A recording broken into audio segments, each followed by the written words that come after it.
नमस्कार, ओम शांति। एक नौजवान चीता पहली बार शिकार करने निकला। इधर उधर ढूंढ रहा है, घूम रहा है, क्योंकि जिंदगी में कभी शिकार किया नहीं था, आज पहली बार निकला था।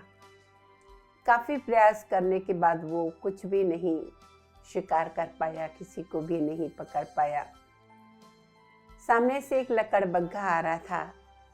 लकड़बग्घे ने उसको रोक के कहा, छोटू इधर आ। वो आया। कहाँ जा रहे हो? कहा, शिकार करने निकला हूँ आज पहली बार। कहा, अरे छोटू, तू अभी तो तेरे खाने खेलने की उम्र है, ये उम्र शिकार करने की थोड़ी है। दूसरे ही तेरा शिकार कर लेंगे, जा घर जा वापस। बहुत उदास हो गया वो चीते का बच्चा और सोचा कि सही में शायद मैं शिकार नहीं कर पाऊंगा, और अपने घर चला गया। लेकिन मन में बहुत उलझन थी कि क्या सही में मेरे में ताकत नहीं है, शक्ति नहीं है, मैं नहीं कर सकता हूँ। दूसरे दिन सुबह उठ के वो फिर निकल पड़ा शिकार के लिए। काफी इधर उधर घूमता रहा, लेकिन उसे कुछ भी हाथ नहीं आया। सामने से एक बूढ़ा बंदर आता हुआ नजर आया। बूढ़े बंदर ने पूछा, बेटा कहाँ जा रहे हो? चीते ने बोला, काका शिकार करने के लिए निकला हूँ पहली बार। कल एक बार निकला था, दूसरी बार देखता हूँ अगर कुछ कर पाऊँ।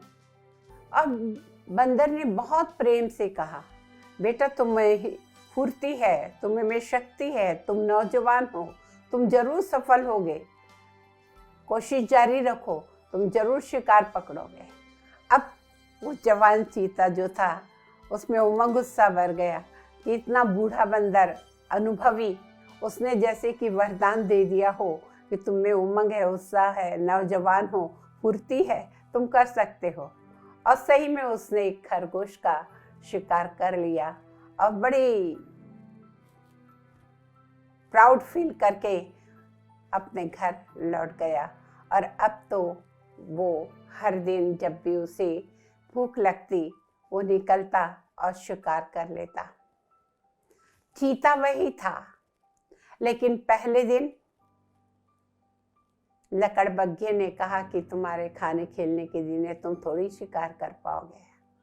दूसरे दिन भी चीता वही था, लेकिन बंदर के शब्द ने उसके जीवन को पलट दिया, उसके अंदर उमंग उत्साह भर दिया।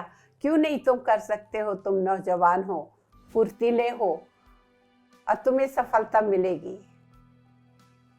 कहा जाता है किसी के शब्द बाण बन जाते हैं, तीर के समान लगते हैं और घाव कर जाते हैं, और किसी के शब्द मरहम बन जाते हैं। कोशिश करें जीवन में, अगर किसी का भला नहीं कर सकते तो बुरा भी ना करें। हमारे शब्दों का बहुत औरों पे असर पड़ता है, क्योंकि हमारे शब्द ही हमारी पर्सनालिटी, हमारे व्यक्तित्व का परिचय देती है। क्योंकि जैसे व्यक्तित्व के बीच में आप रहते हैं, वैसे ही आपकी बोलचाल की भाषा भी हो जाती है। तो हमेशा याद रखें, अगर किसी का भला नहीं कर सकते तो बुरा भी ना करें। दूसरे का उमंग उत्साह बढ़ाएं।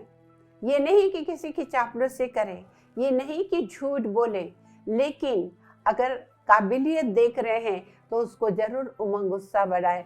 ये आप जरूर कर सकते हो, आप कर लोगे, आप में मुझे वो पोटेंशियल नजर आ रही है, तो उसका उमंग उत्साह बढ़ जाएगा।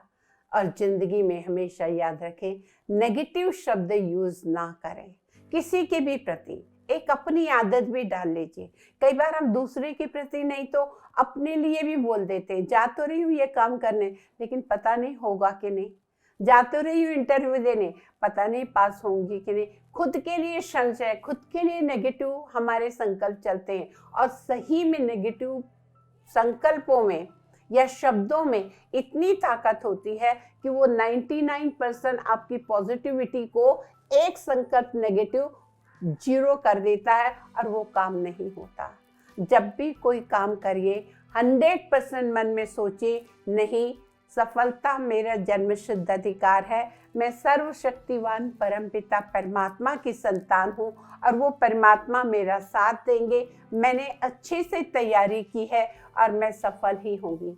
चाहे कोई भी कार्य आप कर रहे हो, उस ईश्वर को साथ लेकर, उसकी मदद लेकर, उसको याद करके निकले और कभी भी मुंह से नेगेटिव शब्द नहीं बोले, क्योंकि जो हम सोचते वही हम बोलते हैं और जो हम बोलते हैं वैसे ही कर्म होते हैं और वो कर्म हमारी डेस्टिनी बन जाती है, वो हमारा भाग्य बन जाता या दूसरे का भाग्य बन जाता।